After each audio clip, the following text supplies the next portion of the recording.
Welcome to Real Estate Investing with Elisa Phillips. I'm Elisa Phillips, and I'm doing this video because I'm often asked how does one get involved with real estate investing?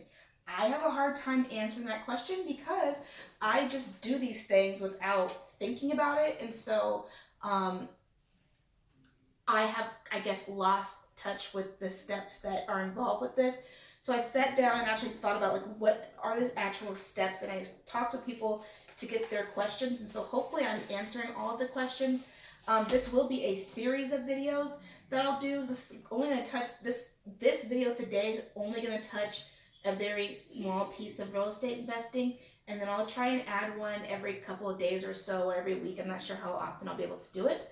But it will go from topics on where do you put your money, how to create investment strategy, what's involved with real estate, how do you look for deals, how do you finance, what type of properties, how much money you can make, what's all needed, what's the process of buying, how do you manage it, how do you know if it's a good deal, do you buy properties that need to be fixed up, or do you buy things that are already done? How do you? Yeah, those are kind of the questions. If you can think of questions, add them, and I'll try to make a video to address it. So a little intro about me. Again, Elisa Phillips. I have 4 kids. I had my first 2 when I was 19, and soon after I got into social. I started working in social work after college. And let me back up. I bring up the point that I have 4 kids because I want people to know that you can do this with having a family. I did this while having children, working a full-time job, completing 2 masters, and damn near most of my PhD. I just kind of got busy and haven't finished it, but I will. But anyways, a little about me is I was working in social work, making about $30,000 a year, which equates to about $2,000 a month. And I remember thinking that I didn't want to work paycheck to paycheck, so I was thinking, what can I do to add income into my household without having to spend a lot of time outside the household because I had children, and one of which is recording my video, my 12-year-old boy. And I remember thinking, what can I do to add income into the household? And I thought, well, I need passive income, and I'm gonna look into real estate. So that's what I did. And I thought, if I just add $1,000 a month extra, then I'll be fine. The kids and I'll be set. We can go on vacation with it. Boom, boom, boom. But then $1,000, I'm like, okay, well, this was easy. Do the next one. And I just kept rolling with it. Then in 2016, I left social work and got into government. The federal government. And I worked in the federal government. I thought, okay, great. I'm gonna make $75,000. Now I make $93,000. I thought, oh, great. It's gonna be answer to my prayers. I'm gonna make all this money. And Uncle Sam took his chop at it, and I ended up getting, I make like $4,300 a month now, and I'm still like, no, not good enough. Not cutting it. So I even with $4,300 net income at the government, I was like, this isn't working. I need to fast track my investment strategy. And so when I talk about your saving strategy, I'm going to talk about the slow investing, which is what I did before federal service, and then I'll talk about fast saving strategy, faster investment, which is what I did after I got into government and realized that it was scary. So I we'll get into that. Just to give you guys a frame of reference on how fast you can move in property investing, before I started government services, federal services, I was bringing home around $45,000 extra on property management into my income, or sorry, not property management, and property investing into my income. And then in 2016, that's when I decided that I would. This $45,000 was around 2014. I took a couple of years hiatus just to kind of focus on my new job in the federal government, and then 2016, I decided, well, this isn't gonna be a moneymaker, and I don't see myself just being comfortable with making $93,000 the rest of my life. So we're gonna have to, fast track my investments and multiply my outside income source. So that was 45,000 at that point. In 2016, I increased my income from 45,000 over to around $90,000 outside of my income, outside my normal 9 to 5 income. And then in 2017, I brought it to about 150-ish. 2018, I just kept snowballing it, just kept adding to it. So now in 2019, my outside income is around 331,000. Almost, it's to the dollar because I just did my expenses and income earlier this week. So around $331,000 extra that I make in property investing and other sources. I do own a couple other businesses that and do business investing and such, but we'll talk about those kind of things later in the segment, like several videos later, and once we pivot from real estate and get into more of a business investing. But majority of that income is from property investing. Okay, so again, we have to look at your savings strategy, and what that encompasses is your savings goal with the time allocation, so the time frame that you want to save for. So it's going to be, I want to save X amount of money for X amount of months, years, whatever. Like I said before, there's 2 ways to do this. You can do a slow investing or slow saving strategy, or go into the fast track. I prefer the fast track. I did both. I prefer fast track. It is a little bit more risky, but the reward is so great. All right. Well, the next piece is you've got to look into where do you want to put your money. I enjoy putting my money into rentals because I think that that's not as risky as flips, but you can do whatever you want to do, whatever makes you happy and gets you to your goal, do that. But for this video, we're going to look at rentals, but there's so many other facets of real estate investing. You can get into flips, you can get into Airbnbs, or whatever you might want to do. But the first step into property investing, when people ask, is you have to have the capital. You've got to have the money. So either you save it, and we'll go over the saving strategies here today, or you find it. Go ask people for the money. Go look for a hard money lender. I did not do that. I didn't feel comfortable asking people for money, but I know people that have done that, and they get them a percentage of whatever they make off of it for X amount of years, whatever. But I wasn't interested in doing that. I wanted to just have my own thing, do my own thing, whatever you want to do. I went off and asked people how much money they could save every month, how much money they have extra. It ranged from about $500 to $1,000 a month. So I'm going to use $1,000 as the benchmark. If you can save more, multiply it for however much more you can save, or divide by however much that you are unable to save at this time. What's important to know is that it doesn't really matter how quickly you can do this. It matters that you get to the finish line. So if you've got a vision, you've got a time frame, whether it be 2, 5, or 7, 10 years from now, just know there's a light at the end of the tunnel. When I'm done saving this, I'm gonna be making bank. So boom, that's all you have to know, or keep in the back of your head. The question I get is, when you save, how much money will you get in return? And the answer is, typically you will return as much as you save. So for example, if you're able to save $1,000 a month, you should expect to invest in a property that's going to bring you $1,000 net after expenses, taxes, and whatever else you got. So you've got your $1,000 plus your rent, plus what you get from your rental. So let's get into that. Oh, and before I get into that, risk. Property investing has some degree of risk. So you have to be risk tolerant. If you're not risk tolerant, this isn't for you. If you can't cope with some months, there's going to be expenses. And they can be costly expenses. You gotta put money away for a rainy day. If you can't do that, property investing isn't for you. Or you might want to employ a property manager. And if you buy in Maryland, guess who owns a property management company? Your girl. Okay, so But getting down to risk, um, we'll go into this again, but there's slow investing, fast investing. Fast investing has a lot of the risk involved with that. It will both have risk, but fast investing has an added layer of risk into it.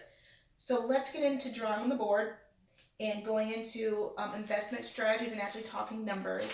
All right, I'm gonna pause real quick. So we're gonna go into slow savings, and that's just, we're using that $1,000 benchmark again. So if you're able to save $1,000 a month for 12 months, that is how much, son? 12,000. So that's $12,000 a year that you're able to save. What we're going to do on a slow investment is we're going to save it for 5 years. Why 5 years? Because your average property that's going to return you a net of $1,000 is around between $50,000 and $60,000. That's just the average. So this is going to be $60,000. With a property that costs around $60,000, you should expect to get rent for between $1,200 and $1,400. And I'm going to use Baltimore, Maryland as our example. This is the average price range that you should get in for a property that costs between $60,000 in Baltimore City. So this will net you about $1,000 after you pay your property taxes and insurance and such. You're going to bring home about $1,000 a month. So in 5 years, if you save $1,000 a month, you'll be able to start saving $1,000 a month for the rest of your life. Okay, that's great. Any extra money that you can make is great. But now we're going to go on the fast track. The fast track is what I like. So you're going to save $1,000 a month times 12. That's how much again, son? 12,000. $12,000 a year. This time, we're only going to save it for 2 years. We're saving for 2 years. That gets us $24,000. And guess what? This $24,000 is magical. Wanna know why? Keep watching, guys. All right. So year 1, you saved $1,000 a month. Year 2, you saved $1,000 a month. All right, got you your 24. Cool. So now year 3, we're about to make some money. This $24,000 is magical because we're going to use it to get ourselves in debt. That's right. Don't be scared of that D word, because debt is your friend as a property investor. Debt is absolutely your friend, especially if you want to really come in the game and make some coins. So, debt. In the industry, your standard for down payment is about 20% of the total cost of a property. So we're just going to say you're going to go in debt for about $120,000 because you're going to buy property for that. Well, no, you're not. You're not going to buy a property for $120,000 because that's not going to really net you like that much money. So what you're going to do instead is you're going to buy 2 properties for $60,000. Okay? And guess what? We already said how much these properties bring you. They bring you about $1,200 to $1,400, and they net you $1,000, and so it nets you $1,000. Boom! But you have debt, so you got to take off $1,000 here, right? You got debt. Your mortgage is $1,000 a month, so you actually only net $1,000 per month on the 3rd year. So your gross amount that you're bringing home is $2,000. $1,000 here, $1,000 here. That's important to note your gross because eventually your loan's going to be paid off, and what you gross is what you're going to get. So you're going to get 2,000. And there's also inflation and all that kind of stuff. So, once you pay off your loan, you're going to be making more than $2,000 a month, but it's fine because you've expensed a good amount of money. A good measure is just to go ahead and take the $2,000. Anyways, so you're grossing $2,000 a month plus, and then you've got your net, which is your 1K because you've got your mortgage, plus you have your savings, which is that 1K. Remember that savings that you were saving? Well, guess what? You can still save it even when you have this property. So year 3, you're going to save your 1K plus your 1K from your net and your 1K from your savings. And so that gets you $2,000. That gets you $2,000 a month that you're able to save in year 3 after you buy these properties.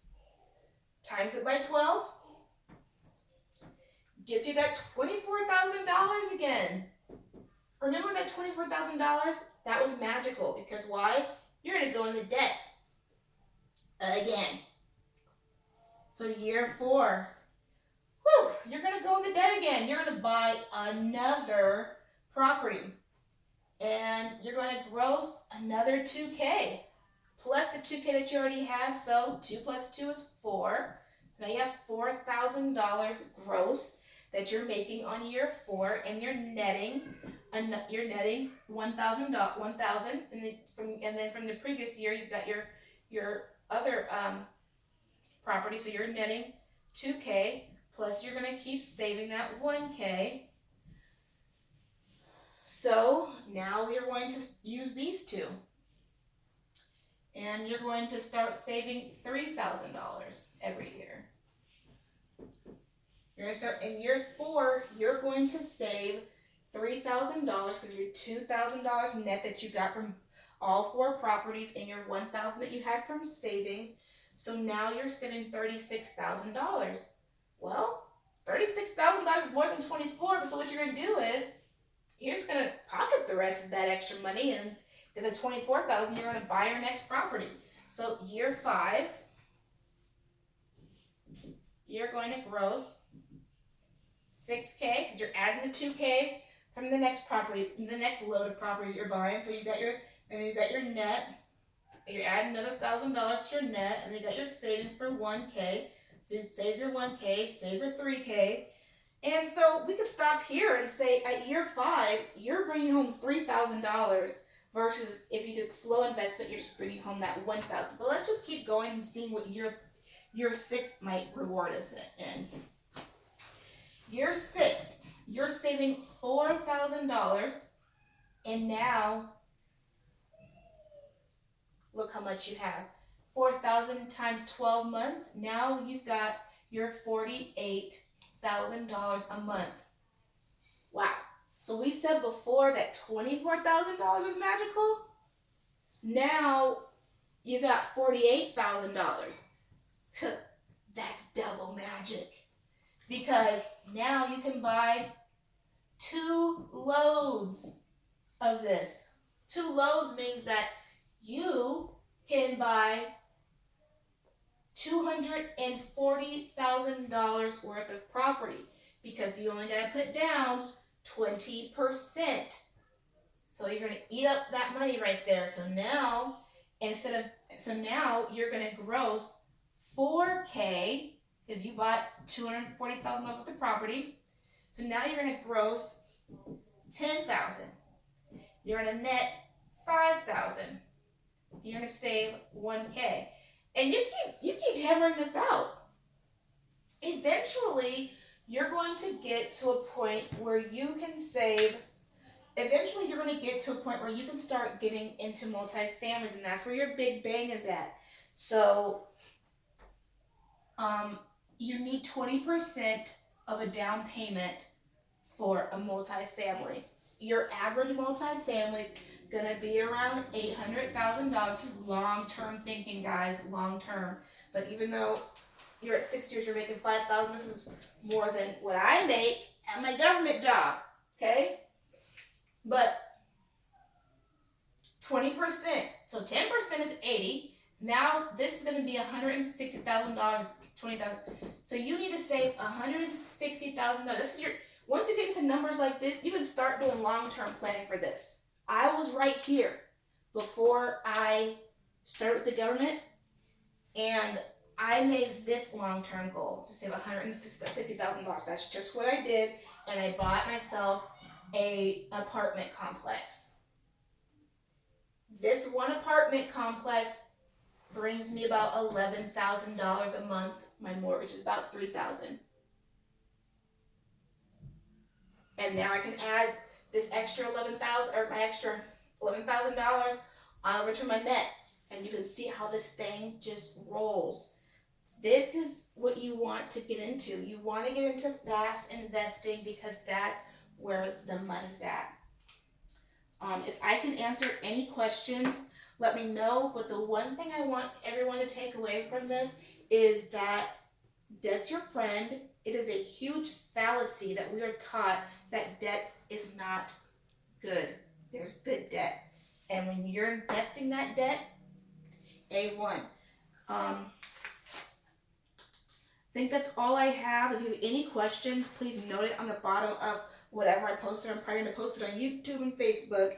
And if there's any questions, please, I'd rather you comment and inbox things. I have so many inboxes. I'm inundated every day with inboxes, and it's hard for me to respond. So if you put it in a comment, I can respond, or one of my partners can respond. So that's a better option.